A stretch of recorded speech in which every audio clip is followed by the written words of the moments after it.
Hello बच्चों, कैसे हैं आप। तो स्वागत है आपका आपके यूट्यूब चैनल स्टोरी वाले ताऊ जी में। तो इससे पहले हमने एक कहानी सुनाई थी और आज की एक नई कहानी लेके आए हैं आपके लिए। तो आज की कहानी है तीसरा पुत्र यानी थर्ड सन।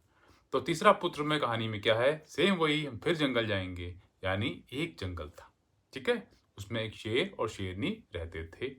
तो दोनों क्या था, दोनों शिकार साथ साथ जाते थे शिकार करने, शिकार करके लाते थे, खाते थे और ऐसे ही उनका जीवन चल रहा था, ठीक है। तो फिर क्या हुआ, कुछ महीनों बाद शेरनी के बच्चे हुए, ठीक है, दो बच्चे हुए उनके। तो ठीक हो गया। तो शेर ने कहा शेरनी से कि तुम घर में रहकर अपनी और बच्चों की देखभाल करो, मैं जंगल जाकर के वहां से शिकार खुद मैं लाया करूंगा आपके लिए। तो शेरनी मान गई, उसने कहा ठीक है। तो वो घर में रह के बच्चों की देखभाल करती थी ना। तो शेर जाता था जंगल और वहां से जो है उनके लिए शिकार करके लाता था और वो सारे खाते थे। तो एक दिन क्या हुआ कि जंगल में शेर बहुत दूर तक गया लेकिन उसको कोई शिकार नहीं मिला, परेशान हो गया। तो वापस आ रहा था अपनी गुफा की तरफ ना। तो रास्ते में उसने देखा कि एक लोमड़ी का बच्चा घूम रहा है। तो उसने उसको सोचा इसको मार के ले जाता हूं मैं, तो क्या होगा कि कम से कम बच्चे और शेरनी तो खा लेगी। तो उसने बच्चे को पकड़ लिया लेकिन मारने की उसकी हिम्मत नहीं हुई, क्योंकि बच्चा था तो उसको मारने का मन नहीं किया। तो उसको लेकर के वो गुफा में आया और शेरनी से कहा कि मुझे आज कोई शिकार नहीं मिला है, ये है लोमड़ी का बच्चा और इसे ही मैं ले आया हूं। तो शेरनी ने कहा जब आप इसको नहीं मार पाए तो मैं इसको कैसे मारूंगी, मेरे तो खुद दो बच्चे हैं और ये भी उनके जैसा ही है।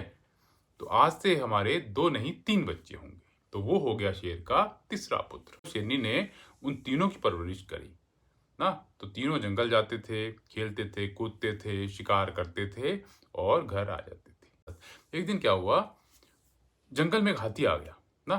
तो हाथी को देख के शेर के दो बच्चे जो शेर थे वो उसके पीछे भागे।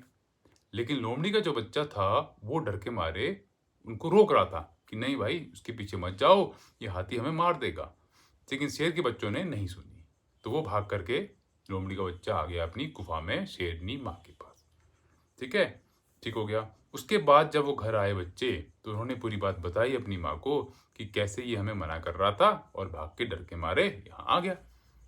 और ये बात सुनकर लोमड़ी का बच्चा गुस्सा हो गया, बोला मुझे आप तुम डरखोर कहते हो, मैं डर गया था क्या हाथी से। तो ऐसा कुछ कहने लगा ना।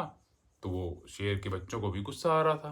तो शेरनी ने क्या किया, लोमड़ी के बच्चे को पकड़ के साइड में ले गई और उसे समझाया कि बेटा तुम लोमड़ी जाति के हो और वो शेर जाति के हैं। तो बताया कैसे तुम मुझे मिले, मैंने तुम्हारी परवरिश करी, तो सब कुछ उसको समझाया अच्छी तरह। उसने कहा कि अगर तुम्हारे भाइयों को पता चल गया कि तुम लोमड़ी के बच्चे हो तो तुम्हें वो मार देंगे। तो इससे अच्छा है कि तुम यहाँ से भाग जाओ, अपनी जान बचाओ। ये सुनकर लोमड़ी का बच्चा डर गया। उसने कहा अरे मैं कहाँ फंस गया ना। तो ठीक है, वहां से लगा दी दौड़।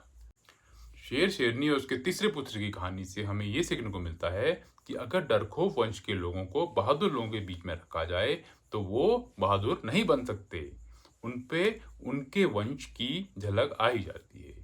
तो आज की कहानी इतनी ही है। अगर अच्छी लगती है तो लाइक कीजिएगा, शेयर कीजिएगा, नए हैं चैनल में तो सब्सक्राइब कीजिएगा। फिर मिलते हैं नई कहानी के साथ। Good bye, have a nice day.